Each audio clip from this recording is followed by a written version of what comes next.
All right, everybody, welcome to the Planning Commission meeting for, June 1st. So we'll call this to order. If we can have the roll call, please.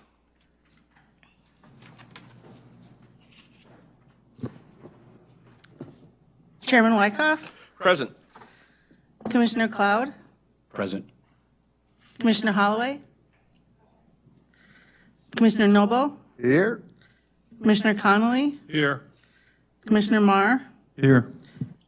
Commissioner LaRue. Here. All right, we have a full commission. Thank you, everyone. And before I start with anything else, I want to welcome our newest Planning Commission member, Ms. Elizabeth Holloway. Thank you for joining this esteemed group. Thank you for your time and efforts here, too.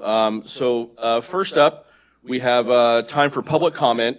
Public participation obviously is always encouraged. If you're addressing the Planning Commission, please step up to the podium, state your name and address for the record. Please limit your comments to 3 minutes, and do not include any topic that's on the agenda. If you have any comments on any agenda items, please do so at the time that agenda item is called.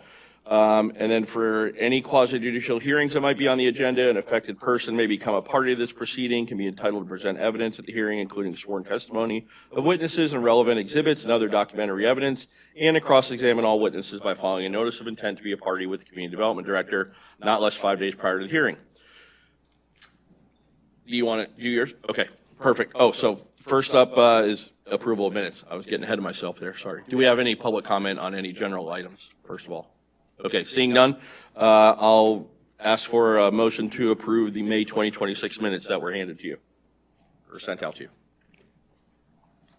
Motion to approve the May 2026 minutes. Okay, we have a motion, a second. Second. Thank you, sir. Any discussion on the minutes? No changes needed? All right, please call the roll for the approval. Commissioner LaRue, Yes. Commissioner Marr, Yes. Commissioner Connolly, Yes. Commissioner Holloway, Commissioner Noble, Yes. Commissioner Cloud, Yes. Chairman Wyckoff. Yes. So the minutes are approved. Thank you. So our next item is new business. Our first item of new business that was previously on our agenda, which has been modified, has been postponed at the applicant's request. So we're going to move on to item B, which is Johns Pass Village Hotel Plan Development Agreement. Yes, and if I may take over for just a minute. As you can see, B and C on your agenda tonight are related.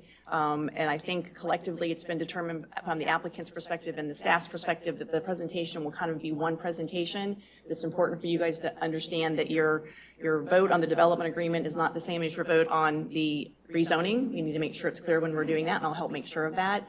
And also understand that the rezoning is a quasi-judicial proceeding. So I'm going to go ahead now and explain what that means for everybody. And then we can get moving forward, and I'll help you out along the way. So a quasi-judicial proceeding is where the board acts in a quasi-judicial rather than a legislative capacity. At a quasi-judicial hearing, it's not the board's function to make law, but rather to apply a law that's already been established. The board is required by law to make findings of fact based upon the evidence presented at the hearing and apply those findings of fact to the previously established criteria contained in the city's code of ordinances to make its decision.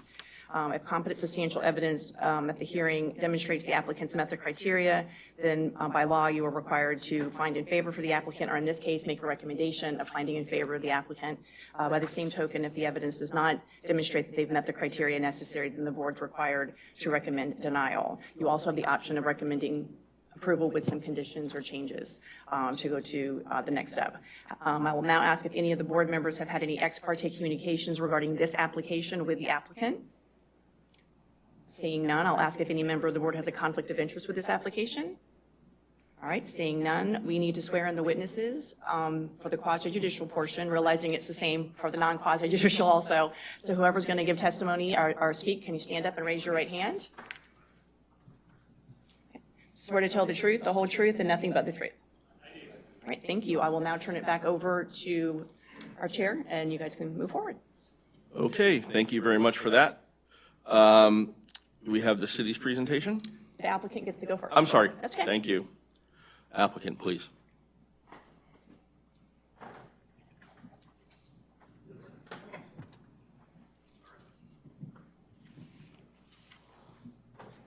Good evening, Mr. Chair. Brian Unks, 625 Court Street, here on behalf of JPV Hotel Properties, LLC. And we have the owners, Marcus Winters and Bill Carnes, here with us, as well as our architect, Tim Clemens, and our engineer, Sean Cashin.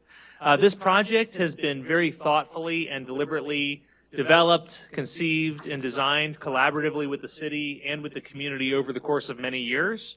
You may all be familiar that the city's comprehensive plan has been updated with Fort Pinellas and Pinellas County and the countywide rules, and I'm sure you all saw the various iterations of those comprehensive plan amendments over the years. So this plan has been created specifically for what the city and what the county are looking for to activate and revitalize this part of Johns Pass Village and to create a pedestrian-oriented activity center. And the land use in this area is Johns Pass Village Activity Center, which is the area where you want to draw people, you want to draw pedestrians, you want to have events, you want to have activities, and you want people to be able to walk around and frequent the businesses in that area, and also to have a place to stay. And to have a place to call their anchor, their spot, as they're enjoying the activity center. So we're very excited about this project. You can see the aerial here. We have Village Boulevard, 128th, East End Lane, and 129th. And these are vacant lots currently, and you have Fisherman's Alley in the center. So the request is to rezone the property to a PD. Plan development allows for some flexibility as it relates to the number of floors, which again we believe is compatible and within the comprehensive plan as amended and adopted by Pinellas County and the city of Madeira Beach, and also to have some retail space, some mixed-use space on the ground floor. We're also extending Pelican Lane, so that will be right-of-way through the property. So there will be continuous access for all of the businesses in the area, and we'll go into more detail about that in a moment.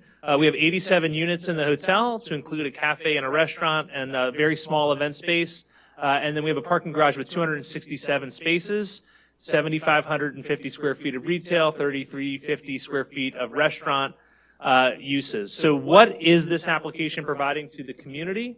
We are providing 94 parking spaces, 92 public parking spaces in the garage, and 2 on-street parking spaces. Those parking spaces will be available to the public on a first-come, first-served basis at no more than $1 per hour more than the city is charging. And so we believe that is a very good rate and something that is very beneficial to the citizenry and will also draw people into that area. It won't keep people away. It will bring people in and give them a place to go. Parking garages don't draw people. The activities draw people. Parking garages give you a place to get off the street, and we want people to park in these spaces. This isn't for beach access. This is for the community to enjoy that area. A pedestrian arcade, which is an open area green space, that is going to be provided around a portion of the required ground floor retail and restaurant spaces. So in the request for flexibility, you're going to see some references to 0-foot setback. That doesn't mean 0 feet to the street.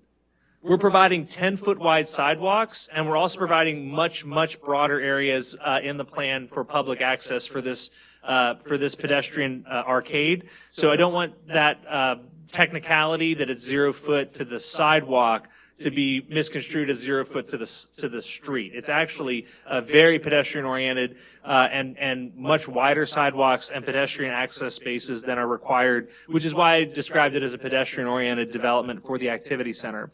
As I previously discussed, an extension of Pelican Lane is a private street with public access easement to provide mid-block vehicle and pedestrian access.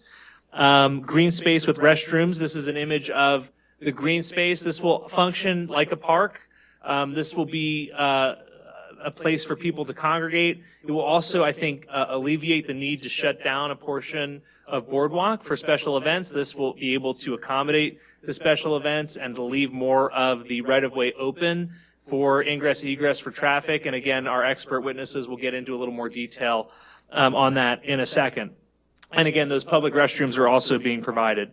We're also improving pedestrian improvements as I described, and new crosswalks on Boardwalk Place and 129th Avenue, and we'll go through some of those elevations here momentarily. And then again, as I described, we'll have continuous access for all of the businesses, including the two businesses that are on East End Lane, Walt's Fish Shack, and the other business there. They have been very thoughtfully considered as part of the development. I'm going to hand it over now to our architect, Tim Clemens, who's going to walk through the architectural features and talk about consistency and compatibility with the plan and with the community and with the area in general. Tim?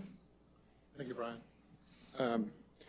Good evening, everyone. My name is Tim Clemens with Place Architecture. As Brian said, we're located in St. Petersburg, and we're working with actually Bill and Marcus. We're also the architects for the Beachmaker, which is just about to start construction, but we're very excited by this project. Because of its special location at the heart of Johns Pass Village, we've worked really hard to make it compatible architecturally with the village. And we've worked very closely with city staff during this process. So we're leaning into a Florida coastal vernacular architecture in terms of the style. We're breaking it down so that visually the building feels more like a series of multiple buildings around the block. One of the things that the city asked us to do was to design the parking garage so it wasn't visible from Boardwalk Place to the south or 129th to the north, but they also asked us to bring Pelican Lane through to make it to better provide better connection across the district. Once that was determined, we took them one better, and we also hid the parking garage so that it's not visible from Pelican Lane. So the hotel rooms wrap around the parking garage on the second, third, fourth, and fifth floors so that it's not visible from the public sidewalks. There is a sixth floor on the building. That's one of the requests that we're asking for in exchange for the public benefits that we're providing. But what we've done with the sixth floor is it's set back a minimum of 10 feet on all sides, so that again, in most locations from the pedestrian sidewalks, that sixth floor will not be visible. And we've also, even the portions of the building, the hotel rooms, you can see the blue portion on the north side there steps down to 4 stories. So we've tried to vary the heights, vary the architecture, vary the colors, the window and balcony patterns to really give it a lot of liveliness and really make it fit in with the district. Here's a close-up of the Pelican Lane entrance. And as Brian said, that will be publicly accessible for traffic at all times. And this is the hotel entrance right here on the ground floor with a cafe to the left.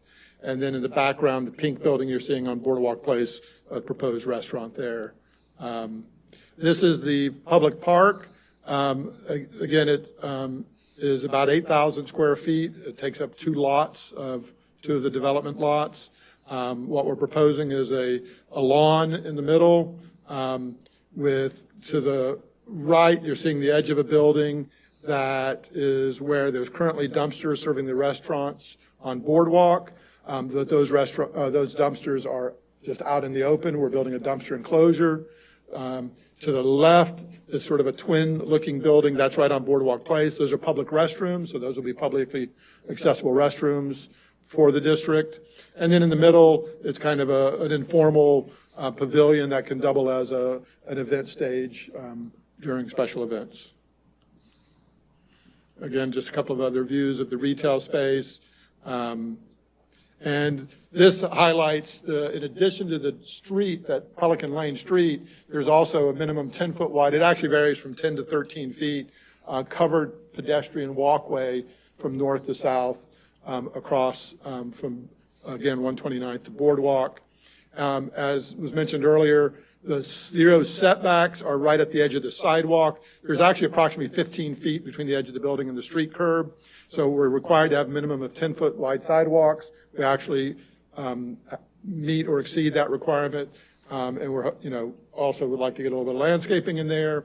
But what we're trying to do is, if you've been to some traditional villages, Key West, or, usually these kind of buildings would come right up to the edge of the sidewalk, have covered arcades, have awnings and balconies that extend over to provide shade and sun protection, a little bit of rain protection as well. So really trying to lean into a very Florida, like I said, vernacular look and feel. Sean Cashin's going to talk about traffic flow, and then we'll come back and. Yes, sir.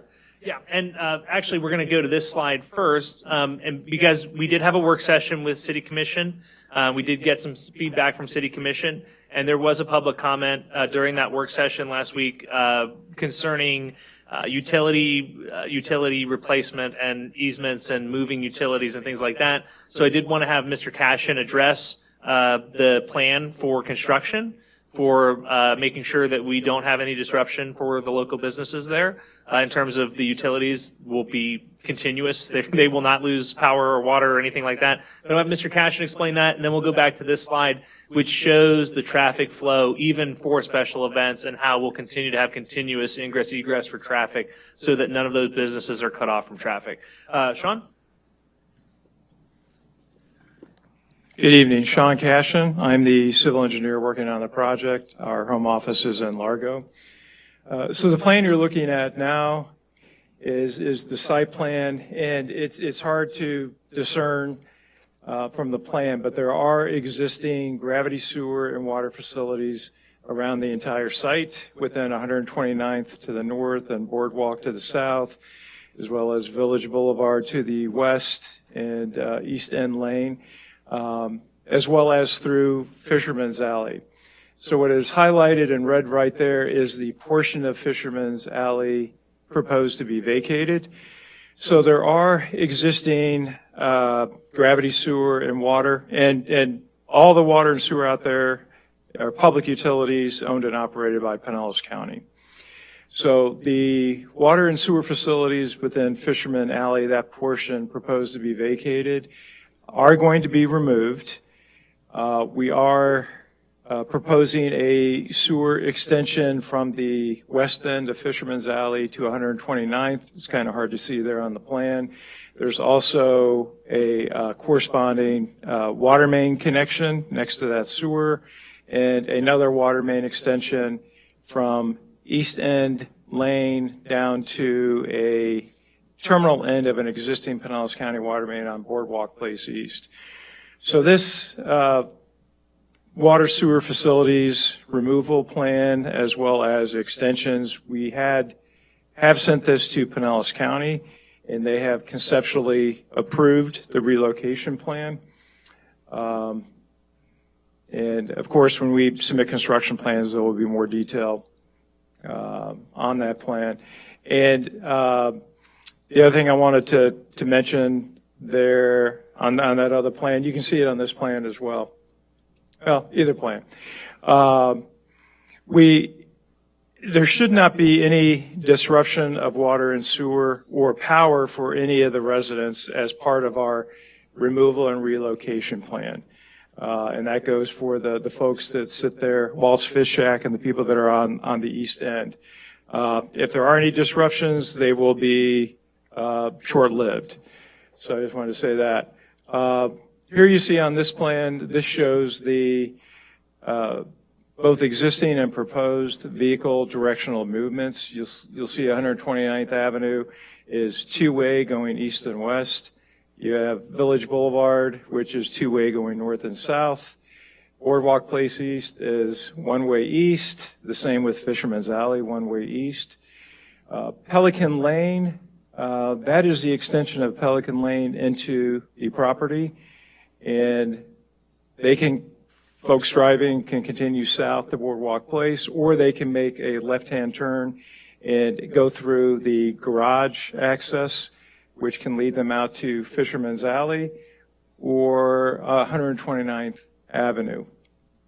The other thing I wanted to mention on the other site plan, and Tim had alluded to it, is that the trash pickup, the vast majority of the trash pickup will be in that enclosed area, which is located at the northeast end of the site off 129th Avenue, with a smaller enclosure that's at the west end off of Fisherman's Alley.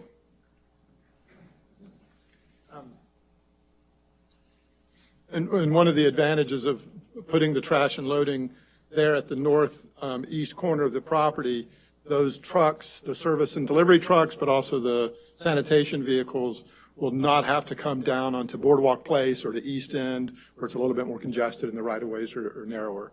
The last thing we wanted to point out, and this came out of discussions we've been having recently, the workshop that we had last week, and discussions with members of the community, is we'd like to make a proposal to the community that currently when there's special events, Boardwalk Place is closed off from East End, as I understand it, 2 blocks down to the west, is that we keep the western block closed, and but perhaps since we're proposing to build this public accessible open space here on this block, that Pelican Lane, during special events, Pelican Lane would remain open, and the eastern 2/3, 3/4 of Boardwalk Place would remain open. The portion of Boardwalk Place east of Pelican Lane could remain open, so that basically all of the traffic that serves some of the service traffic to the restaurants on the boardwalk, but also Walsh's Fish Shack and the other properties on the east side of East End Lane would still have full access to their property. What we had previously proposed, and we're still willing to do that,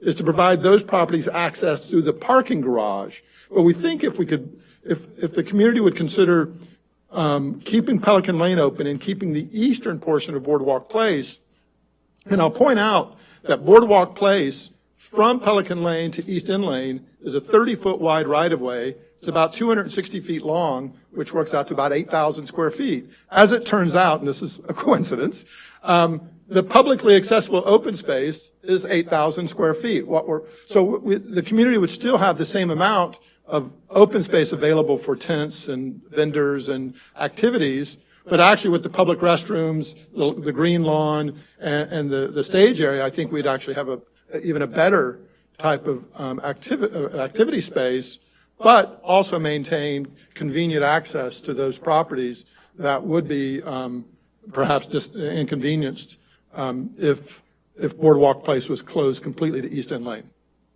Thank you, Tim, and thank you, Sean.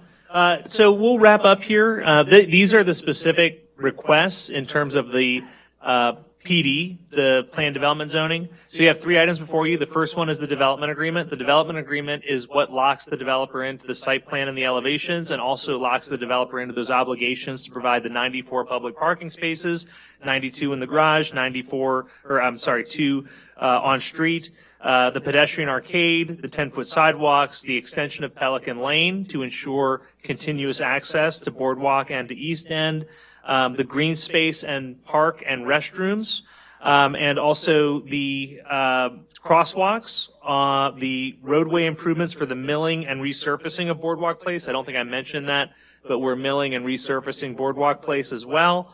And again, providing that continuous access.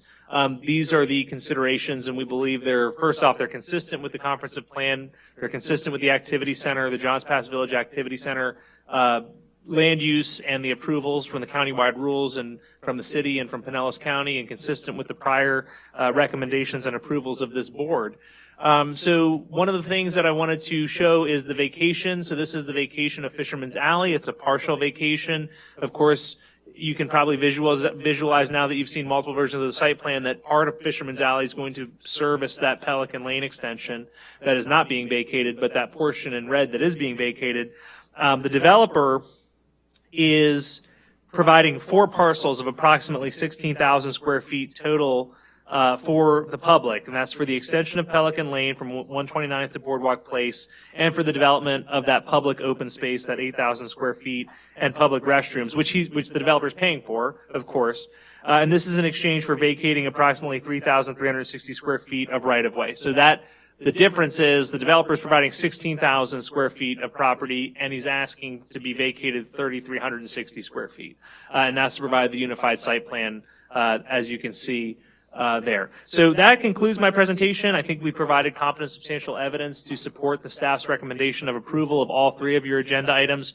The development agreement is legislative, the right-of-way vacation is legislative, but the PD zoning is quasi-judicial. I'll defer to Attorney Meyer if you have questions on that, since she's the board's attorney. So again, in terms of the PD zoning, I believe we provided competent substantial evidence to support the staff's recommendation of approval. And certainly from a legislative perspective, I think you absolutely have a compelling rational basis to approve the development agreement and the right-of-way vacation, which the standard for those two is a rational basis standard versus a competent substantial evidence standard. If you have any questions, we are happy to answer them. And Mr. Cashin and Mr. Clemens will be here for the entire hearing. So anything you need to know from them, just let us know. Thank you. Do you have any immediate questions for the applicant? I'll say this, if anyone on the board has a question, now's the time for the applicant to do that. If we ask one question before that, we did receive a notice of intent to be an affected party from Fish Runner LLC. Is anyone here on behalf of Fish Runner LLC? Okay. She also gets an opportunity to ask questions and present any information she wants. But at this point, if there's any questions for the applicant from the board. Anyone from the board? I have a question. Okay. Per usual. Have you guys done an in situ rendering of this very nice project with the rest of Johns Pass? Yeah, I believe we have that here. We've got a couple of aerial shots that.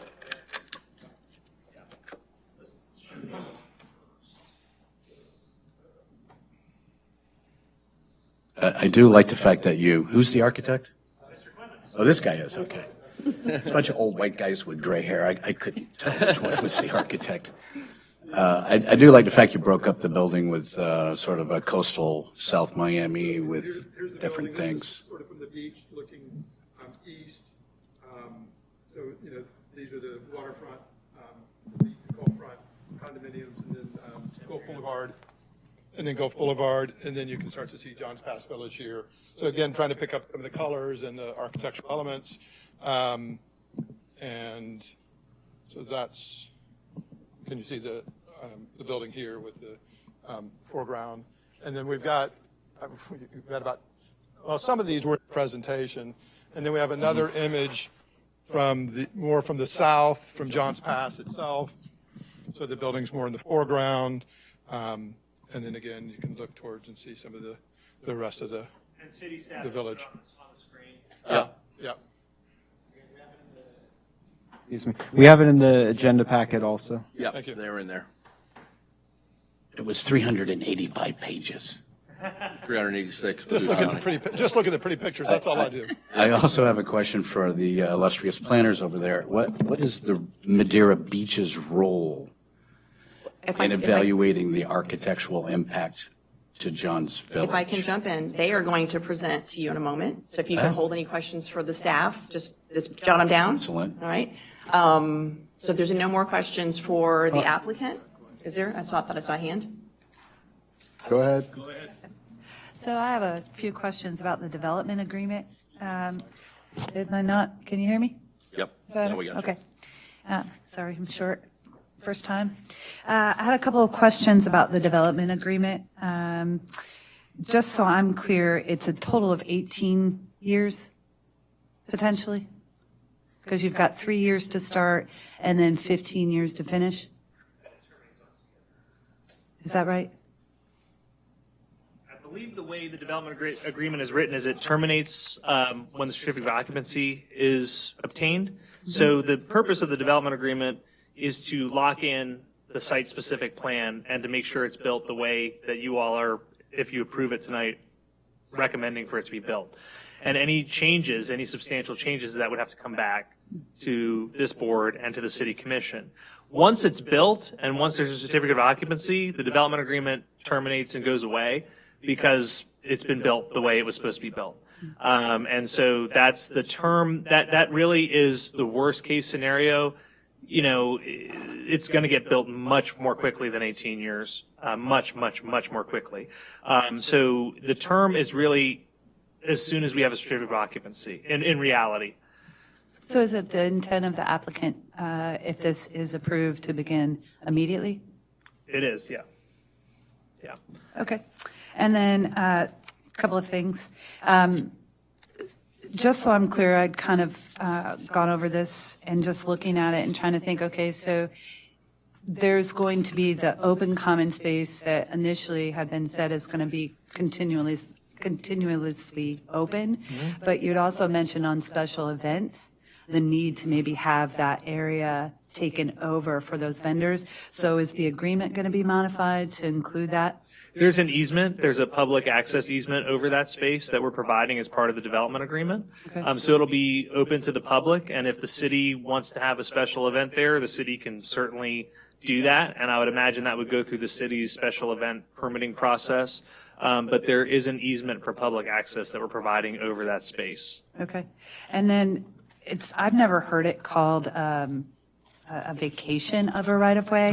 I've always called it a termination of a right-of-way, so it's a little nuance for me. But if that is part of this application, the other piece, the road piece that's going to be open, that's going to be the maintenance responsibility of the developer, It's correct? part of the easement. Yeah, there's another easement that we're providing for public right-of-way over Pelican Lane. That's correct. Okay, and so that's going to be maintained by the developer? It's subject to the terms of the easement, but yes, Okay. it's in your packet, yes. Okay, so in that easement, I didn't see any language that specifically talked about how that's going to be maintained, what the structure as far as who's going to inspect it, when is it going to be inspected, all of that. Yeah, Just kind of looking well, at I'll that. talk to the city attorney about that, but I believe that the city would be, responsible for any kind of regulatory. It's going to be used as a road, so they're going to be responsible for any kind of the regulatory part of it. We're going to improve it to make sure it's a road.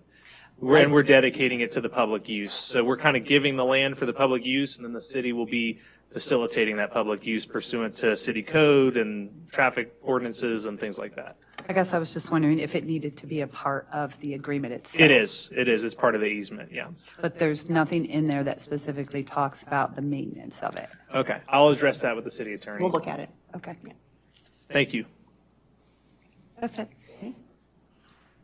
So the green space, she touched on it, but that, you guys would still own it, and maintain it. So you say the city could use it, but then they have to apply to you guys to be able to No. use it. They can use it. It's open to the public. It's a public space. It's a public Okay, space. it's a intended to public operate- park that'll be owned by the hotel. It's intended to operate like a public park. That's Okay, correct. intended to, but Yeah. it will be, Right. and maintained by. Correct. Okay.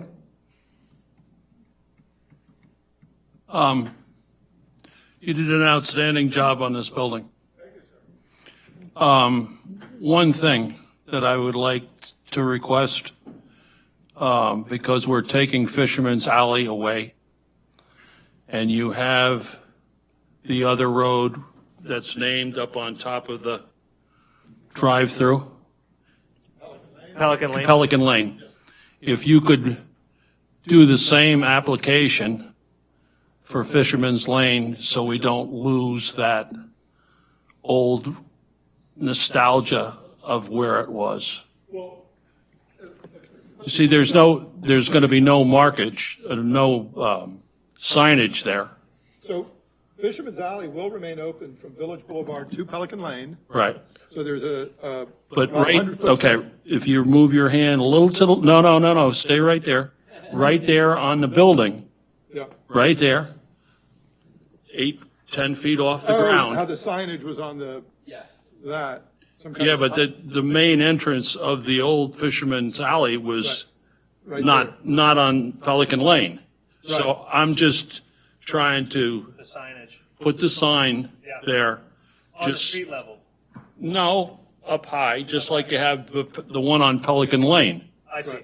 Yes, sir. Just so people, A little bit of historical, correct. should we get one? I mean, we're losing something, but at the same time, Has a couple gun holes in it. we know where it was. Yes. That's, Absolutely. That's not a problem. That's not a problem. Any other questions for the applicant from the board? Any questions from city staff for the applicant at this point?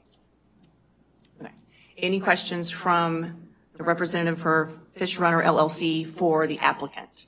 just questions for them at this point. You'll have a chance to present in a minute. So none? Okay. City staff would love to tell you what's going on. So they're next.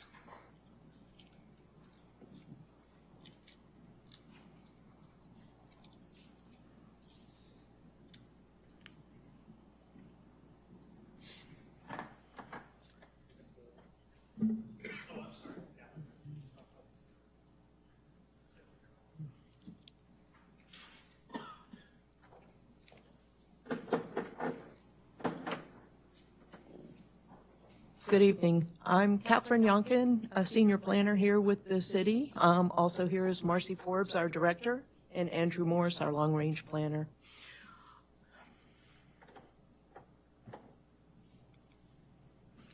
So there are 3 related requests in this package. The local planning agency will not be taking action on the vacation of right-of-way request, but it's here for your information because when this gets to the Board of Commissioners, they have to be approved in the order that's up on the screen, which is basically the vacation of right-of-way, then the request for approval of the rezoning, and then the development agreement. So that's how they'll be reviewed at the next public meeting, but we included the information on the vacation of right-of-way because otherwise, this PD as planned could not go forward.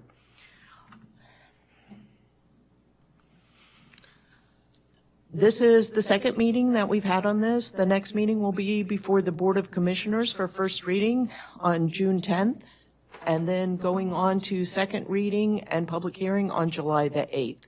Both of those meetings are at 6 p.m.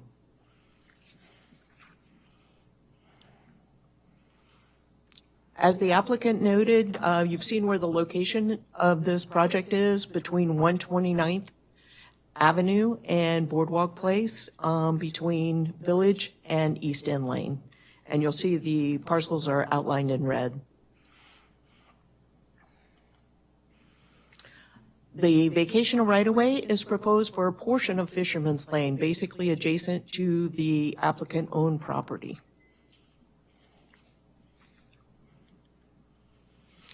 As part of the process for vacation of right-of-way, the applicant has notified the listed utility companies and received letters from them either of no objection, a request to relocate their facilities, or a request for payment for the relocation, or is providing an easement to these utilities, which would be in effect until they are relocated.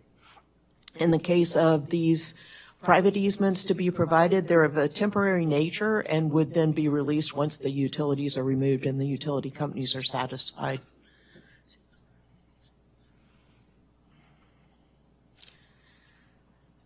The vacation of right-of-way is supported by policies in the Madeira Beach Comprehensive Plan, the Fort Pinellas Countywide Plan, and the Madeira Beach Land Development Regulations. Vacation of the alley would be consistent with the LDR requirements that structured parking facades must blend into the built environment with a visual appearance from the public right-of-way as an occupied building. Vacating this alley would allow the parking garage access to be internal to the site off of the extension of Pelican Lane and to be hidden from all abutting streets by retail and restaurant space on the lower floors and hotel rooms on the upper floors. Moving into the planned development, it's the intent of the PD district to accommodate integrated and well-designed developments in accordance with these development plans that have been approved in compliance with the PD requirements. It's intended to provide design flexibility and encourage imaginative, functional, high-quality land planning for those uses consistent with the future land use plan and compatible with adjacent lands and activities. A PD development must meet the intent and the criteria, including but not limited to density, intensity, and impervious surface ratio of the future land use plan categories and the land development regulations. And this development is consistent with that density, that intensity, impervious surface ratio as well. So as the applicant noticed, this is a request to rezone to planned development from Johns Pass Village Activity Center. This is 1.457 acres, which includes that area in the proposed vacation of right-of-way area. And that is, as they noted, 87-unit hotel with restaurant, retail, and other amenities.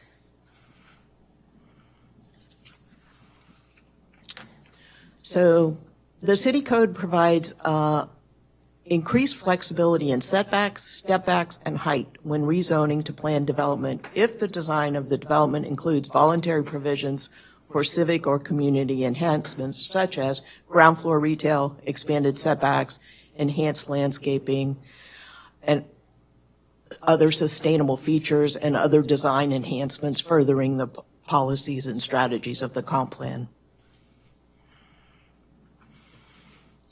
As we noted, the developer has a list of specific requests related to building height, 73 feet above DFE instead of 55 feet. They also are requesting 5 stories. They are requesting to reduce the front setbacks on the major streets and the upper floor setbacks. Another part of the package is a balcony, awning, and roof easement request to allow those to extend beyond the property line and over the public right-of-ways where you see the 10-foot sidewalks. They also encroach into the visibility triangles, which are required to be 25 feet at the intersection of East End Lane and 129th, and also at the intersection of East End Lane and Fisherman's Alley. As previously noted, the developer is proposing to provide 92 parking spaces available to the public at that specific limited hourly rate of no more than $1 over the city's current rate. That covered pedestrian arcade, the extension of Pelican Lane as a private street with a public access easement, green space with restrooms, with another public access easement, pedestrian improvements around the site, including 10-foot wide sidewalks, new crosswalks on Boardwalk Place and 129th Avenue, roadway improvements of milling and resurfacing Boardwalk Place, and a specific easement for access to 2 properties located adjacent to East End Lane through the garage on occasions when Boardwalk Place is not open to vehicular or pedestrian traffic. In looking at the code requirements, the developer is requesting setback, height, number of stories, and encroachments to what would be allowed in the Johns Pass Village Activity Center zoning. All other aspects of the project, including use, density, and intensity, which is both impervious surface and floor area ratio, meet the requirements of the underlying Johns Pass Village Activity Center zoning. The underlying C1 zoning would allow 60 units per acre of hotel use, as does the PD rezoning.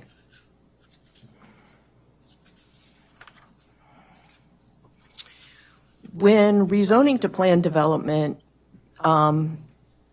there are a whole series of design guidelines in Section D 113 of the Johns Pass Village Activity Center requirements. This includes items such as materials, finishes, windows and doors, standing seam metal roofs, and paint colors. And so, as you've seen in the elevations of this project, is providing these elements in such as dividing the building into separate bays so that it appears smaller, varied materials, varied finishes, different types of windows and doors, large storefront doors, the standing seam metal roofs that we mentioned, and varied paint colors. As noted, the parking garage is designed to be hidden from view by a liner building, which on the south, east, and west sides, which includes ground floor retail and restaurant space on Boardwalk Place East and 129th Avenue, and access to the parking garage is internal to the project along the extension of Pelican Lane. The design of the project also works to minimize the impact on the adjacent small-scale developments on both ends of the project. On the one end, by the one-story height at the park and the porte cochere, and on the other end by greater setbacks and vegetated green space. The top floor of the building is also further stepped back to minimize the appearance of building height. We provided some looks at the actual density and intensity. So if we look at a site area of 1.457 acres, that allows 87 hotel units, which is what is being requested.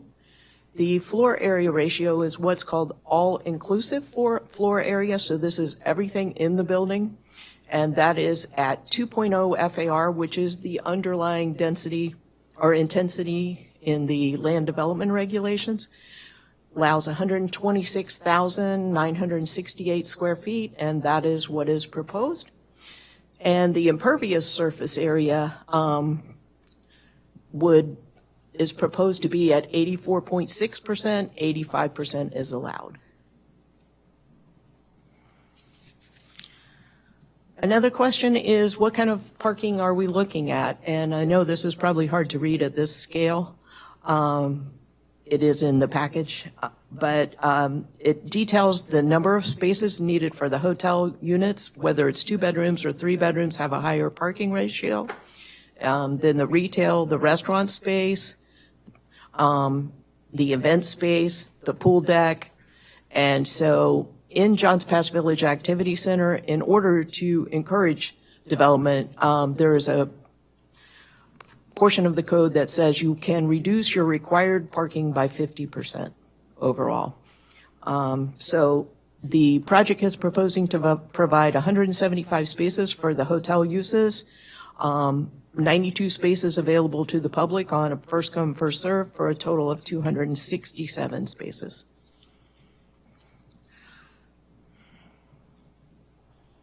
This is the site plan showing the site circulation. The developer, as you've seen earlier, has a much easier to read version of this plan that we just saw today. So I think they've talked you through how the circulation works with the two-way streets and the one-way streets.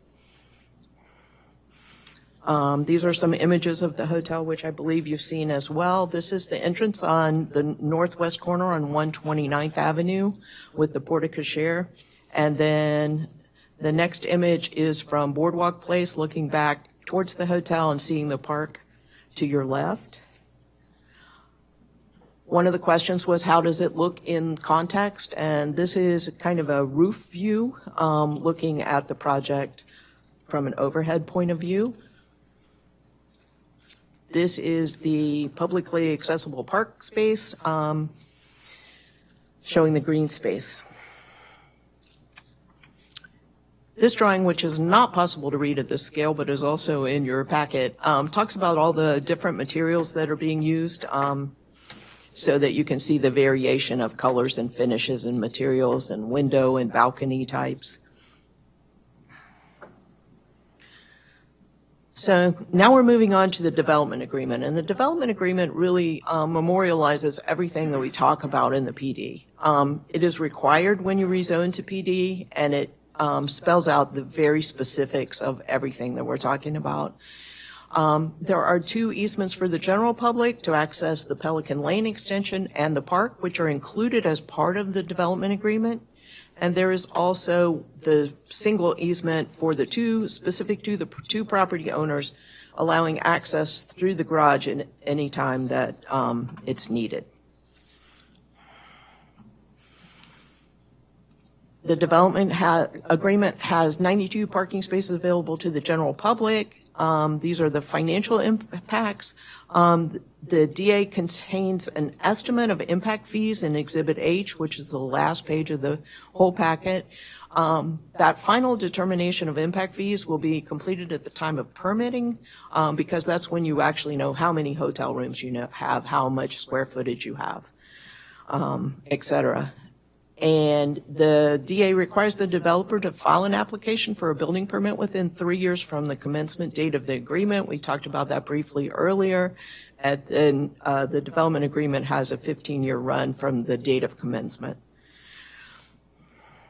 Another question that was asked by the board was maintenance of these easement areas. And there is a provision within the Pelican Lane one.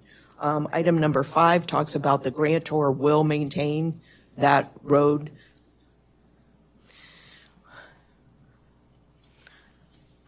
And so in summary, the applicant's requests for the development agreement are consistent with the city's comp plan, the countywide plan, and the Johns Pass Village Activity Center design standards and guidelines. We're here to answer any questions the board may have. Thank you. Thank you for that presentation. Anybody got any questions from the Planning Commission for our city staff? Of course. I'd like to see a traffic flow analysis because there's going to be a lot more people in cars in the area than there is now. It's in there. It's in the package. So included in the packet is a transportation analysis. They have identified that no other roadway improvements outside of this area are needed for this project. I'm talking about traffic flow. So you're talking about within the site or around the site, or you're talking All about of it, in all general? of Jones Pass, because this will be a significant impact. There's going to be a lot more people on site. If the hotel's full, there's a lot more people. So it seems like a traffic flow analysis would be good. Pardon me. We did provide a traffic analysis from Michael Yates, who is a traffic engineering expert, Palm Traffic. That should be in your packet. It did indicate there will not be any negative impact to the level of service, the existing level of service. Keep in mind, this density is planned for in the comp plan, which takes into consideration transportation needs, ingress, egress needs. So I think it's an important point that the staff highlighted is that the density is, we're not asking for any flexibility or extra density. The density was planned for, has been studied by Forward Pinellas, which is very concerned with transportation and public access. So we do believe we've addressed all that in the application. Okay, great. Thank you, sir. I didn't read all 385 pages, as you can probably tell. How many parking spaces are we losing, are currently on the site? We're picking up 92 public spots, right? How many are we losing? I can't speak to that because that's not it's a private parking lot, and It's a parking lot, so should be an easy analysis to see what we're losing versus what we're gaining. Hopefully there's a net plus.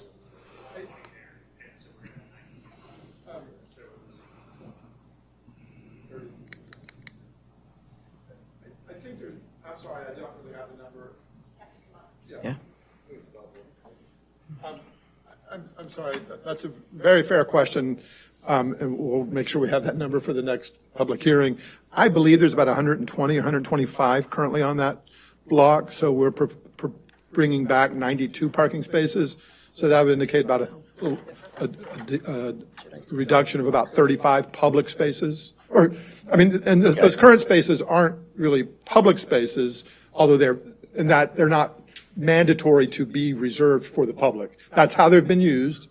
But with the new development agreement, those will have to be maintained for public use. So. Well, I mean, it's essentially the same, right? It's privately owned, publicly accessible parking. Right. And that's Except what right we now, have they're now. not required to be. Right, that's yeah. what we have now. Yeah. Private land that you have to pay more money than you want to park there. And now we'll And have that's one of the things the city has. private land that you park for $1 more than, so that the pricing Cost will seems be good. reduced. But so if we're losing 30-something spots for the entire area, that's something to think about. I think potentially, though, those lots could be redeveloped into something else that would preclude them from being used as parking, Well, that's what we're talking about. right? Right. This No, is that's exactly what right, we're is talking that about. It is even if being we just built a redesigned. one-story building, retail Right. buildings, you would still lose the public. Again, they're not public parking spaces. They're being used by the public because that's how the owner's been using it on a temporary basis, although the temporary has been a long time. Yeah, they're But there is retail no parking spots, yeah. But there are no guarantee that those spots, there's never been, what's nice about the development agreement now is you are getting a guarantee of 92 spaces into the future. Isn't it technically not supposed to be a parking lot right now? That is correct. So currently, that is the situation. So we did not count that as being an automatic available parking for the city because it's not. been It is operated what like it that. is. It's been a parking lot for a long time. But at non-conformance, though. But it is what it is. So we'll end up with 30 less parking spots with more people on site. So it's a concern to walk through.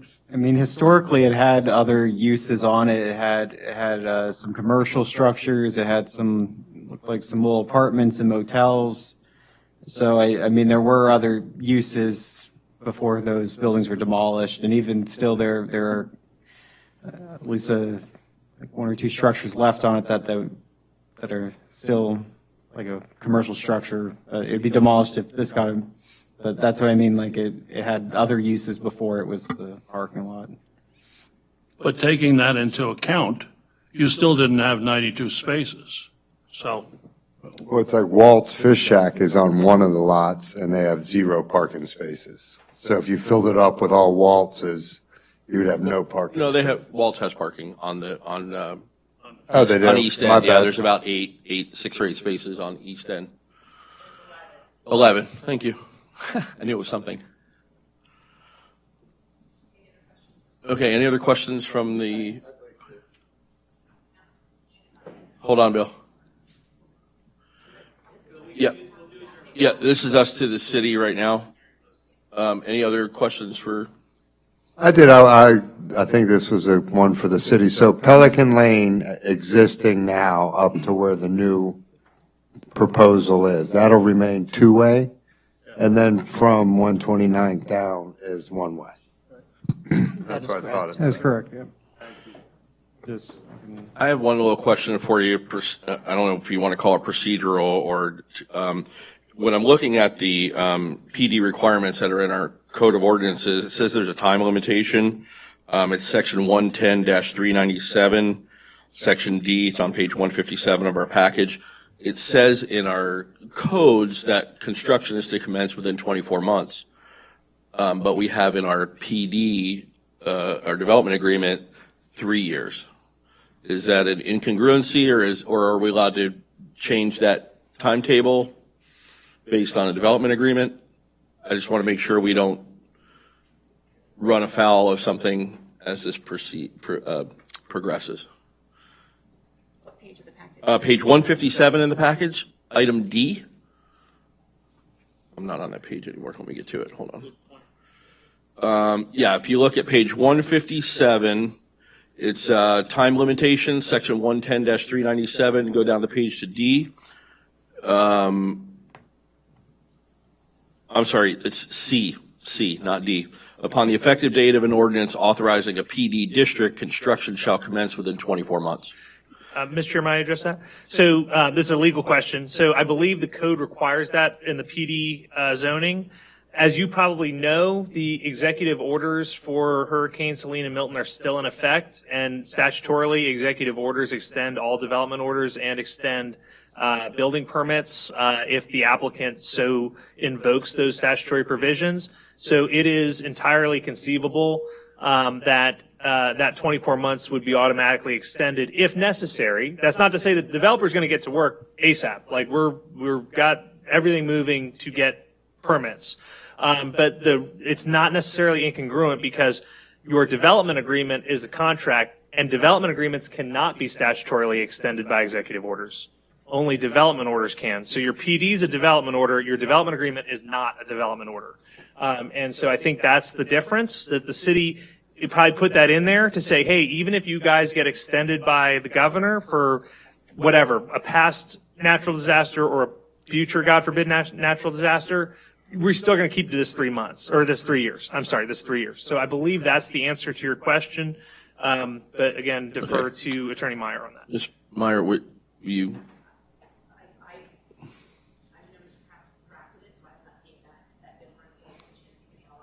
Or look at it. I don't disagree with what Ms. Stronach just said about the extension of the different permits and things like that. So that makes sense to me that might be what the different language is, but I will point that out to Mr. Trask to make sure it's consistent going forward. So thank you for pointing that out. Yep, no problem.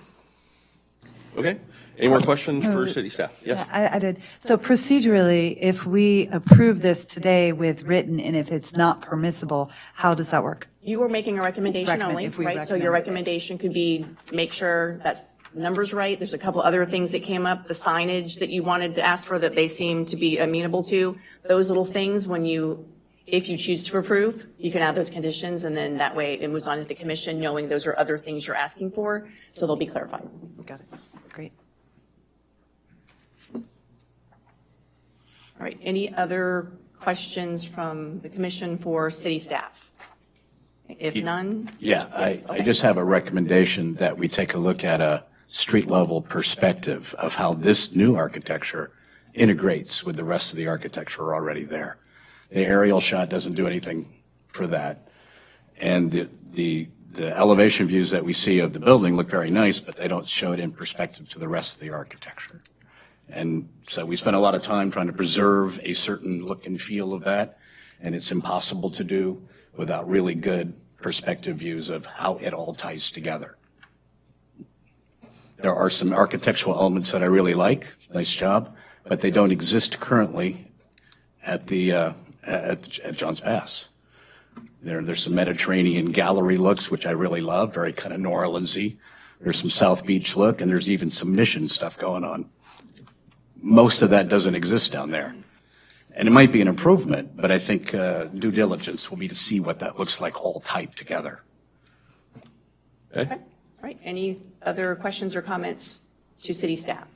All right, sorry. Applicant have any questions for city staff at this point? Okay, representative for Fish Runner LLC, you have any questions for city staff? Then come up and state your name and address and ask your question. This procedure, I don't think she was sworn, so I don't think she was here when we did this. Raise your right hand, swear to tell the truth, the whole truth, nothing but the truth. Yes. Thank you, now you may, swear to tell the truth, the whole truth, nothing but the truth. These latecomers. No, I'm joking. Thank you. Just want to make sure we're doing it right. Thank you for being here. So what is your question? I'm not sure. I think it's to everyone. Waltz Fish Shack, Fish Runner has been there 22 years. Just to clarify, we do have 11 parking places that have been free to the public. We never charge for parking. We're old school, and Walt has had a lot of medical issues and stuff. So we don't want to retire yet. So this is really important to us. The hotel is great. It's just we're worried about Walt's Fish Shack. So the question is, last week when you spoke on behalf to the mayor and the city commissioners, my perception when we went through this was that Walt's Fish Shack and the homeowner will have 24-hour, 7-day-a-week access to Fisherman's Alley throughout all of this for a lot of reasons. So this past week was Village Friday. And what I want to say to that about Village Fridays is this. There are over 100 merchants there. And not necessarily will all the merchants agree to go to this new area to have Village Fridays, because it used to be over at Bamboo. It used to move around. So not necessarily do I think all the merchants, and maybe I'm speaking on behalf of them, but not all of them will agree to always have it in a certain area, because it's not really fair to certain merchants because they can sell alcohol. So that's one thing. The second thing is, if there's a picture that you could show us, you were asking the schematics of how this is going to look. There's one picture in particular that you're looking from the water. Walt's Fish Shack is like right here, and the hotel is right here. So my biggest fear is construction for 2 years, and then finally, so we need signage. We need to be able, if they're You will definitely have a chance to say everything you want to say, but right now is just any specific question for city staff. Well, the question is, they proposed it last week, that I thought we were having 24 hours, 7 days a week access to Fisherman's Alley. And what Catherine just proposed was it's only access when, let me think what streets, Pelican Lane or whatever is shut down. Boardwalk. Yeah, the boardwalk.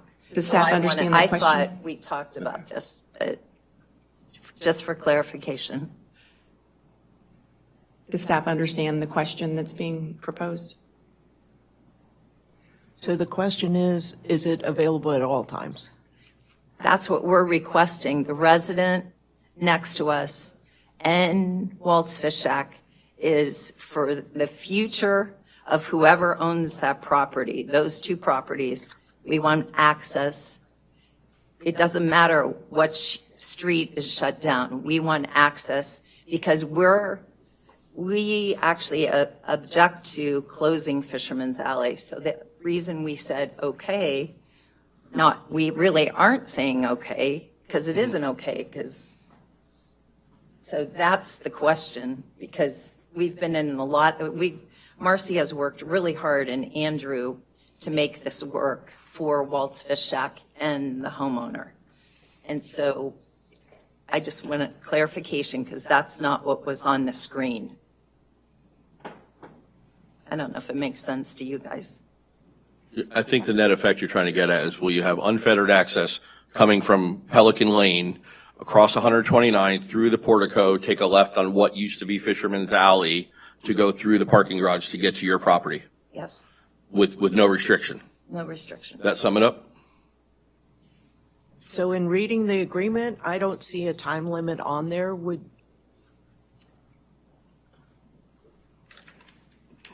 There wasn't one, but the slide says there is, that it's only. Well, what I meant is that usually you wouldn't choose to do that. So in the case but yes, that's misleading. So reading the agreement, I do not see a time limitation. I didn't see it in when the that could be agreement used. either, that there was any limitation. And I think most people would take that Pelican Lane extension all the way over to Boardwalk and go down, right, to get to the east end where you are. For me, on a daily basis, I want I to get go it. cut Yeah. through there.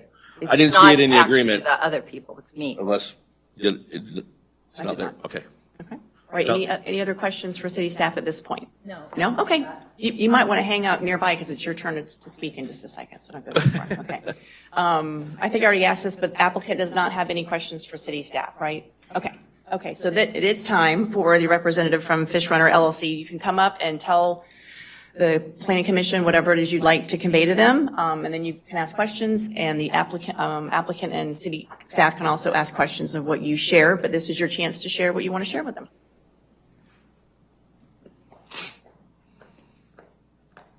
So obviously, just Fisherman's Alley is a big deal to us, okay?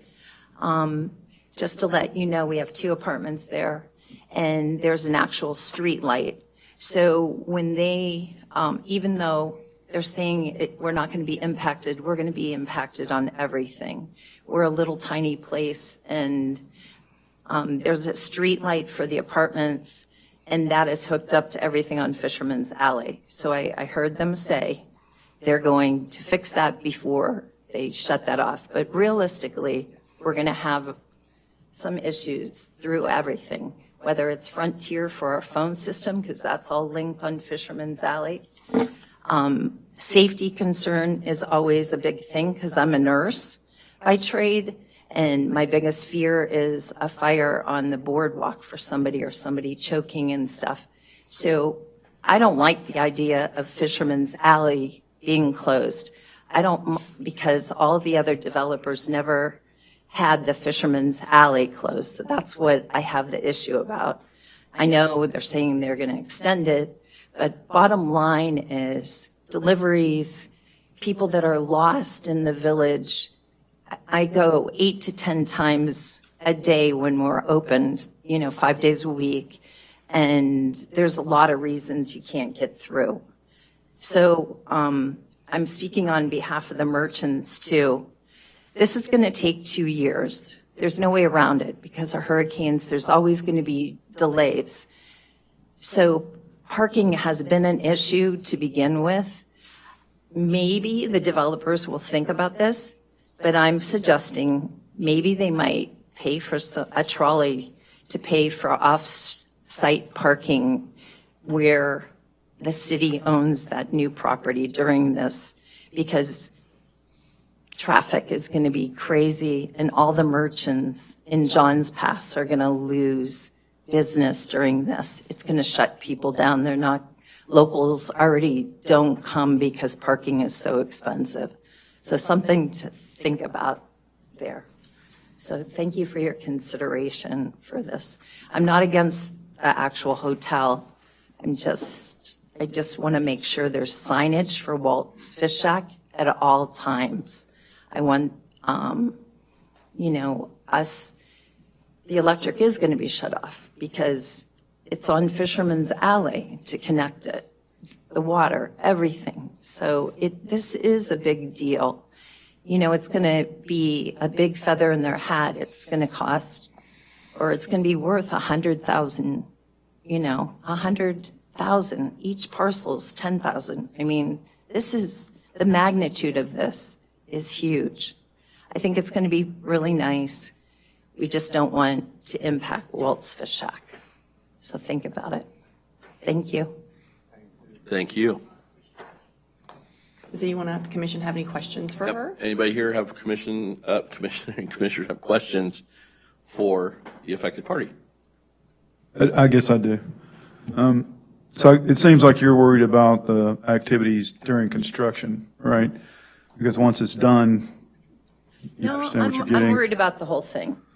So if there's one picture of the actual photo of the hotel from the water, and it's a colorful, it gives you the impact.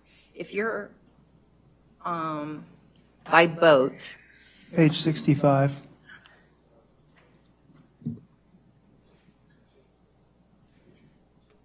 There it is. see that little place? That's Walt's Fish Shack right there. See that? So we're going to be impacted greatly. I'm not saying that this isn't a gorgeous hotel. All I'm saying is we need signage. There's a lot of relocation. Everything that's on Fisherman's Alley affects the businesses on the boardwalk as well, just so you know. So most of them are owned by these guys anyways, which is fine, but there are a couple businesses. So I'm speaking on their behalf too, because I believe in fairness to everyone. So there's a lot of businesses. So that really shows you the magnitude of this project on Walt's Fish Shack. So signage. So imagine looking at that right now, and there's a jet ski accident. There's a gas leak in Scully's. There's somebody that needs CPR and a fire on the boardwalk. How it just scares the crap out of me, not having streets. So for us in the corner. Any other questions from the commission? Well, I'd just like to say I'm sorry about the parking. I was picturing it from the front, and I forgot about the back. That was my bad. Sorry. It's okay. It's just, we're kind of fair with everybody. And just to let you know, this Village Friday that happened, it's a real live example. So what happened was they closed it down. Boardwalk Place was closed this past Friday. And what happened is people don't know that there's businesses, Walt's Fish Shack, and literally 2 cars parked sideways on Fisherman's Alley. So we lost 2 hours of business. So it's just real life, that we're going through. And so that's not even the hotel starting. So we just want to protect the business because we'd like to be there another 10 years. 10 years. Okay. Thanks for listening. Does the applicant have any questions for the affected party? No? All right, city staff? No. All right, thank you, ma'am. All right, public comment? Yep. Anyone here for public comment on the matter? All right. Seeing none? All right, then the applicant can come back up and fill in some blanks that they heard you ask questions about and give you any other information that they think you need before we go on to voting. Would you like me to bring back up the presentation? Yeah, that'd be fantastic. Thank you, Andrew. And if you don't mind, I'll grab the pointer from Catherine, please. Thank you. Yeah, no problem. All right, thank you so much. Yeah, that'd be fantastic, Sean. Okay, Mr. Chair, thank you again. Brian Unks, 625 Court Street here on behalf of the applicant and the property owner, JPV Property. Again, I just want to reiterate, this has been a long time in the making. 5+ years, the city has planned for it, Pinellas County has planned for it, Pinellas has planned for it. It has been very deliberately and thoughtfully designed to meet the goal, intent, and objectives of the Madeira Beach Comprehensive Plan for this Johns Pass Village Activity Center, and to deliver, a high quality redevelopment that is compatible with the vision for the district and will also activate that area for the businesses and residents of Johns Pass and of Madeira Beach, and be a substantial benefit to the community and activate, what really now is an eyesore, dilapidated site that is not up to code, as was mentioned by the chair, currently with the vacant use. I did want to address some concerns about the parking. So if you look at this image here, which I wish was in the PowerPoint, we will make sure this is in the PowerPoint when we get to the City Commission. You will see that there's currently parking in this area that is going to be the park, that's going to be the public access area. There's about 35 to 40 spaces there. Those are not rented to the public. Those are reserved for Caddy's employees. So those employees will find other areas to park, not here. But right now, the owner is not leasing all those spaces out necessarily on a first-come, first-served basis. The owner also tells me that the majority of those spaces that are leased out on a first-come, first-served basis are not generally occupied. It's never full, and it's subject to dynamic pricing from UPP parking. So I don't think you're actually going to lose as many spaces as you think you might in terms of what's actually there now. And the benefit you're going to get is 267 spaces in a parking garage that are covered, and 92 of those open to the public at that $1 per hour, no more than $1 per hour over the city's current rate. I did want to address the easements because both of those came up. So the Pelican Lane access agreement, I wanted to put up a picture. You can see Pelican Lane here going all the way through, but I feel like one of these pictures does here it is. This picture does a really good job on the right of demonstrating what Pelican Lane is going to look like. So it does have a maintenance provision, section 5, maintenance of the easement area. This is page 395. The grantor, which is the developer, will be responsible at the grantor's sole cost for the maintenance of Pelican Lane. I also wanted to address the Fisherman's Alley access agreement. This starts on page 406. It's Exhibit G to the development agreement, and I guess I should go to this slide to better. So this is the area we're talking about here. I guess that's not showing up on the TV, but on the east to east end. So right now, Fisherman's Alley, the existing Fisherman's Alley, exits out onto East End, which is a one-lane road to the north of Waltz. So you can't turn right onto East End right now. You can't access Waltz vehicularly from Fisherman's Alley right now.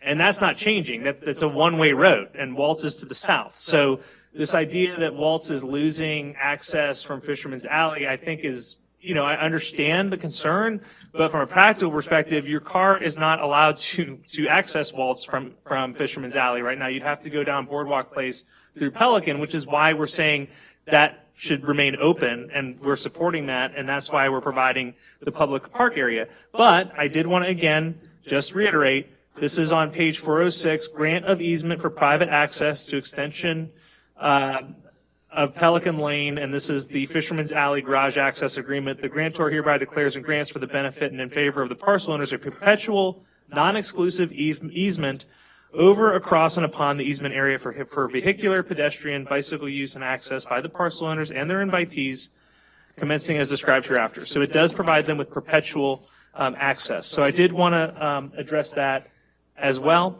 Mr. Cashin is going to talk about the utilities, but I can tell you I do represent utilities.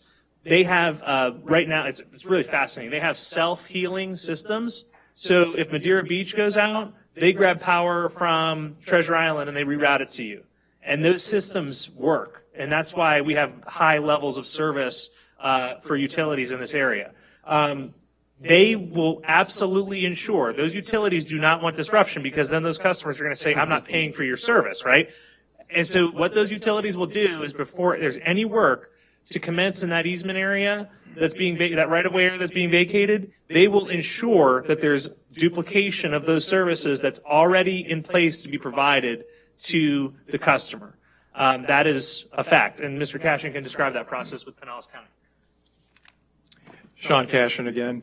As Brian mentioned, the program we have in place with Pinellas County Water and Sewer, as far as the removal and extension of the facilities, there should be no disruption of service to the folks that are on East End Place. As far as Spectrum and Frontier, as Brian alluded to, those facilities that are within Fisherman's Alley will remain in place until new facilities have been extended and routed around. They'll probably go around 129th East End Place and then down to Boardwalk. But those facilities will be up and running and functional before any facilities are removed within Fisherman's Alley. And as far as Duke Energy, Duke, their underground feed actually comes in off 129th down East End and Boardwalk. There are Duke poles within Fisherman's Alley, but no Duke power facilities. Their facilities are underground, and they should be, for the most part, unaffected by the construction of this development. Thank you, Sean. Thank you. So I won't belabor the point, but gone over the public benefits, the significant contribution of private property for public purposes that the developer has done to accommodate what we believe is a beneficial, compatible development that is consistent with the long-term vision for the activation of this activity center in a responsible way. That is consistent with the density that's already allowed, that's consistent with the planning for traffic and for parking, which has been supported by a traffic study by a traffic engineer, which has been reviewed by your city staff experts, and we believe we provided the competent substantial evidence to support their recommendation of approval, and we're happy to provide signage to make sure that people understand that there's public access to Waltz through the garage. That was something that was brought up by the commission at the work session and something that they're aware of. So we're happy to do that. That's not a problem. We want to make sure that they know this is an area where you can access Waltz vehicular traffic to Waltz Fish Shack. That's not a problem. That's something we've definitely planned for. And of course, the condition you mentioned about Fisherman's Alley and the historic signage, that's fantastic as well. And other thoughts that you've had as a commission. I do want to just end on the fact that, as you know, Mr. Carnes and Mr. Winters live here. You know, they're local developers. They are not hard to find. They attend your meetings. You all know them. If you don't know them yet, you will. And so we're going to work with Suzanne and Walt and make sure that this is something that's going to be beneficial for everybody in this neighborhood. And we're going to be active members of this community, as we have been for the last decades upon decades upon decades. So this isn't some out-of-town developer who's got this property under contract, who's trying to get as much out of it as he can and then flip it or whatever. This is something that's been really, really, really thoughtfully done as a legacy project for Mr. Carnes and Mr. Winters and Madeira Beach. Thank you. Thank you, sir. Now, if city staff would like to provide any summation or answer any questions that may be lingering that they want to have answered, now is your opportunity to do so. We'd be happy to answer any questions, but we don't have anything else to provide. All right. Thank you. No, nothing else from our affected party? She's shaking her head no to me already, so nothing else? Okay. All right, so you're at the point where you guys get to be the superstars, okay? So what we're going to do is I'm actually going to ask you to take 5C, the ordinance, first. And this is your quasi-judicial hearing. So let me first read the ordinance, and then I'll remind you what the quasi-judicial means, and then you guys can vote and discuss and do that stuff. It's ordinance 2026-05, an ordinance of the city of Madeira Beach, Florida, rezoning certain real property generally described as 214 Boardwalk Place East, 210 Boardwalk Place East, 206 Boardwalk Place East, 204 Boardwalk Place East, Boardwalk Place East 2 parcels, 146 Boardwalk Place East, 129th Avenue East, 5 parcels consisting of approximately 1.457 acres from Johns Pass Village Activity Center C1 to Planned Development PD District, providing for reading by title only and providing for an effective date. Now, this is the quasi-judicial portion of your process tonight. So what you're doing, if you remember from what I read earlier, you're taking the testimony and evidence that was presented to you, and if you find that that information, the greater weight of that information supports approval, you are to recommend approval. If you find the greater weight of the evidence doesn't support it, you can recommend denial. Hopefully that makes sense. If you have questions, of course, I'm here to answer them. But now it's time for you to, and there's a suggested motion in your packet for anyone that wants If you to look have. at page 27. It's a long one. I didn't write it, so, Yeah, but it's there's a good some- one. So that we get it right, when you make your motion, whether it's to approve or deny, the language is there for you. And I would submit to you that if you're going to make a motion to approve, we need to include the signage for Fisherman's Alley and a correction or to that. That's actually for the development agreement. Okay. So that will be your next one. Oh, sorry. This I'm is sorry. just the rezoning. Oh, okay, Yeah. so we're, sorry. It's okay. Thank you. Thank you for the correction. Right. So is that not, that's not the motion then on page 27? Because that's, I'm on page 141. yeah, 141. Yes, 141. 141 would be the language for the motion.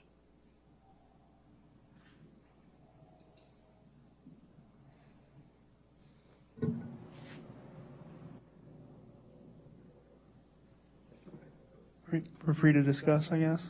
You get a motion in a second. There's a then we motion. can talk about it. Okay. Yeah, I'll go ahead. The Planning Commission, acting as a local planning agency, finds that the application is consistent with the city's comprehensive plan, the countywide plan, the Johns Pass Village Activity Center design standards and guidelines, the criteria for plan development, and specifically the criteria in section 110-388, application for PD zoning, section 110-391, review by local planning agency, and section 110-393, review by Board of Commissioners, and therefore recommends approval with conditions of, approval of ordinance 2026-05 to rezone the property to plan development, PD. Okay, so we have a motion? to I'll approve second and a it. second? All right, we have a motion and a second to approve. Any other discussion by our commission members? Please call the roll. Commissioner LaRue? Yes. Commissioner Noble? Yes. Commissioner Connolly? Yes. Commissioner Holloway? Yes. Commissioner Marr? Yes. Commissioner Cloud? Yes. Chairman Wyckoff? Yes. Motion passes unanimously. Thank you. Now on to our second Yes. item up for bids. Yes, so now you are looking at the development agreement, which is 5B on your agenda. Your suggested motion is on page 27. 27. This is not quasi judicial, so motion and discuss away. And this is where we would include any The recommendations for conditions- signage? yeah, Yes. the to two include conditions. indicators for Fisherman's Alley and Waltz Fish Shack, and to look at correcting the timetable, 2 years versus 3 years, if that's applicable. Make sure it's appropriate, yes, Okay. sir.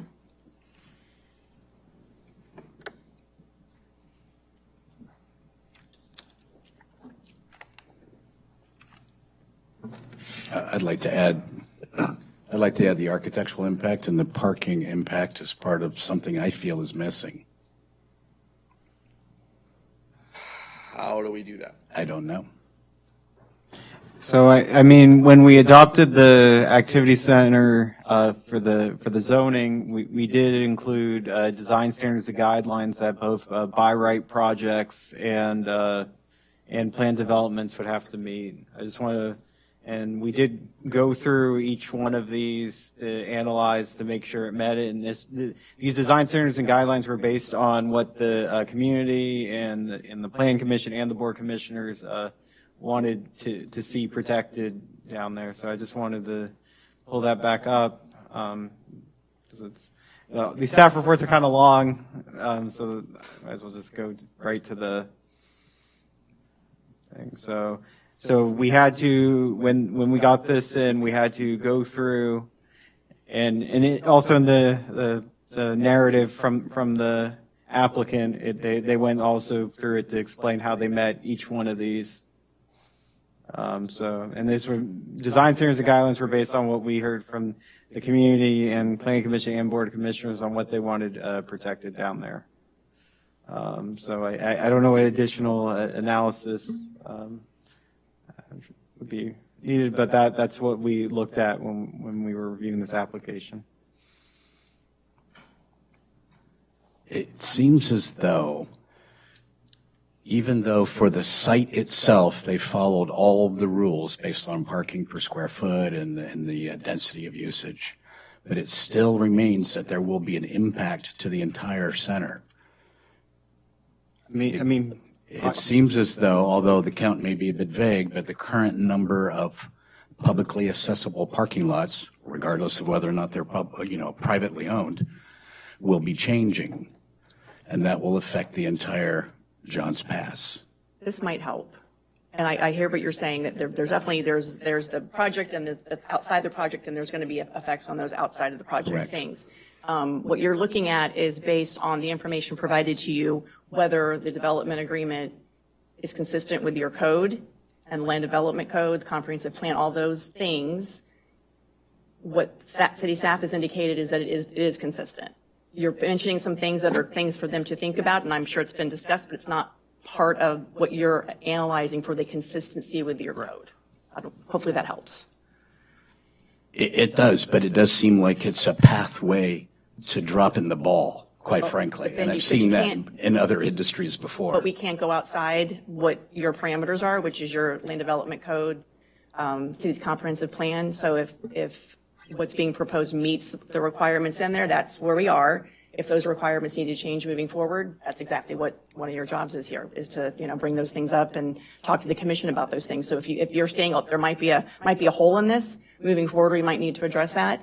But for today's perspective, if what you have been presented with from the applicant and staff and even the affected parties shows it's consistent, that's kind of where we are. Stated as such, I understand that. But the same question extends to the architectural impact to the entire center, or Johns Pass. And so that's same analysis. If what's being proposed is consistent with your land development code, the Johns Pass Activity Center, all those different things that we've been talking about, if it's consistent as we sit here today, that's what they're obligated to show. What codes do we have associated with, because it's obviously different. We've treated Johns Pass differently as an activity center, correct? Correct, yeah, and And the architectural. The design standards and guidelines in the activity center zoning is what dictates that, right? And that does include That's- architectural elements? yes. Yes. Yes. So, yeah, I pulled that up, and plan developments still have to meet those. So- Even if they ask for flexibility on the height and setbacks, they still have to meet all of these, and, which the applicant did. Are the architectural elements we're talking about only height No, and/or density? no, there's a ton of. It's the materials, it's making it look like separate buildings, and, I mean, height-wise, by right, they could do a 4-story over ground floor commercial or 5-story from grade building. Right. So that basically, they're asking for an additional story, and some adjustments with moving the step back up to the 5th floor instead of but these are related to how the building looks. It's not specific to the height, because the PD, they can ask for additional height. So I don't remember. Yeah. Yeah. When we scroll down? Yeah.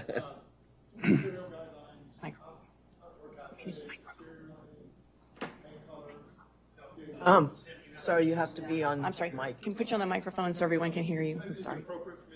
It is, I'm going to open it back up to you guys because this became a conversation, so I have to give you guys a chance to respond.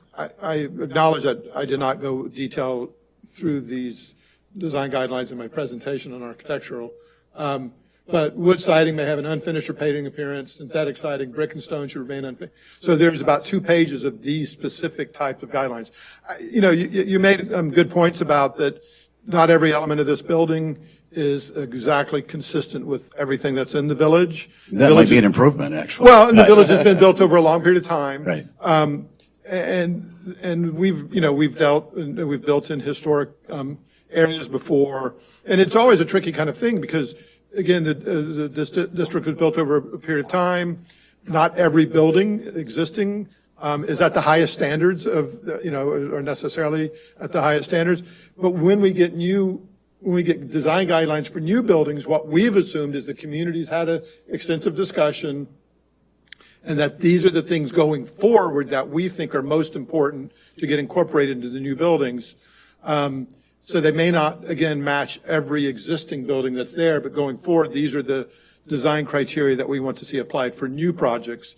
By the nature of this, because it's a 5-story over commercial, and most of the village is 1 and 2 and 3 stories, it's bigger, but that's, again, what the activity center was intended to develop. But we do believe we followed all of the guidelines very rigorously, in fact.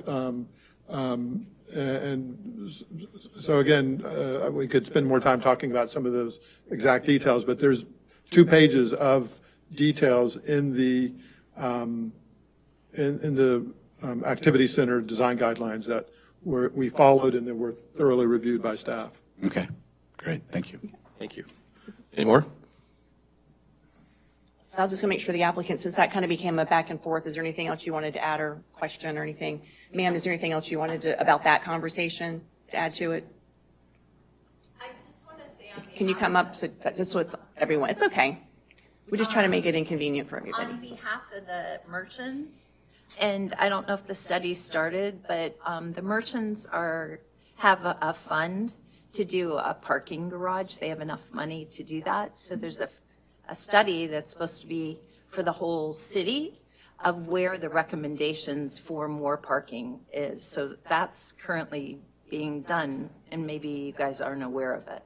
So on behalf of the developers, I shouldn't be giving them tips, but there's a study that there's more. We have a few $1 million, the merchants, to do a parking. So they're looking where it's the best location. Thank you.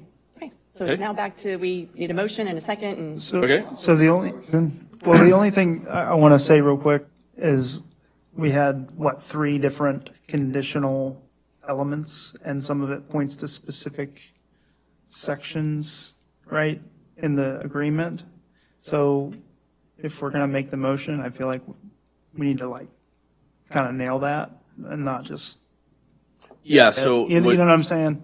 Yeah, so if the motion is to approve with conditions, and the conditions are signage, signage for Fisherman's Alley and directional for Walt's Fish Shack, and then to correct the timetable, to verify the timetable issue. Yeah. I think that was the only 2 things, right? that's all I have It's written. really down. 3. I mean, Yeah. 2 signs Correct. and 1 Yeah. timetable Yeah. thing, right? Okay. Yeah. So it would be this long-winded motion Mm-hmm. to approve with the conditions of those 2 things. Right, but the specific conditions, I just want to make sure we say them correctly, so they're pointed to the correct place that we need to talk about in the agreement, and not just out there. I think with the know what I mean? the specificity of the conditions, we will know where to place them. I wouldn't worry about it Okay, tonight. Like, so we we don't have to page get 3 of the that. agreement. Don't get that detail. All Just right. be specific in Yep. what you want the suggested conditions to be. All right, good enough for me. All right, don't fight over making the motion. Let's go.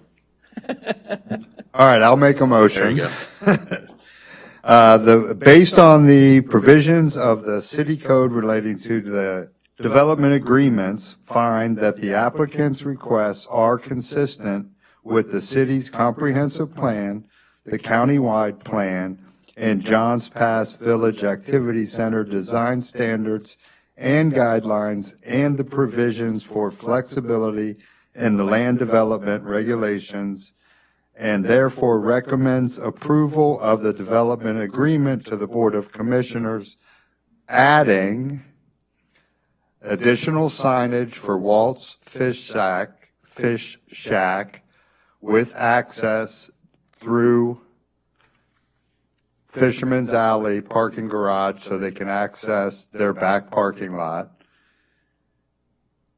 Historical signage of Fisherman's Alley on the building, and that Attorney Trask looks into the timetable differential. For the development commencement. Construction commencement, sorry. For the construction commencement. I'll second it. That was a lot. Thank you for the motion and the second. I'll forego repeating the entire motion. Does anybody need clarification on the motion? Because I will if we need to, but we good? Okay, please call the roll. Commissioner Noble, Yes. Commissioner Connolly, Yes. Commissioner Holloway, Yes. Commissioner Marr, Yes. LaRue, Yes. Commissioner Cloud, Yes. Chairman Wyckoff. Yes, the motion passes unanimously. Thank you. And I'm required to give notice that the Planning Commission is required to announce that the development agreement will be going to a public hearing before the Board of Commissioners' regular meeting on Wednesday, July the 8th, 2026 at 6 p.m. right here in this room, the Patricia Shantz Commission Chambers at City Hall at 300 Municipal Drive, Madeira Beach, Florida. And just a reminder, you do have their planning commission discussion, which was the ordinance 2026-06 about the vacation of the right-of-way at Fisherman's Alley. Nothing for you to do tonight. That was just for informational, so there's no vote necessary. Okay, perfect. Is there anything you guys want to talk about that particular vacation of the Fisherman's, the vacation of the right-of-way request for that portion of Fisherman's Alley, or have we thoroughly discussed that? Feeling pretty good about it? I think so. Yep. Okay. So there was no action to be taken by us on that particular agenda item. The next thing is our next meeting will be scheduled for Monday, July the 6th at 6 p.m. right here in this location. Any other information from the city? Madam Attorney, anything from you? Okay, we are adjourned. Thank you very much, everyone.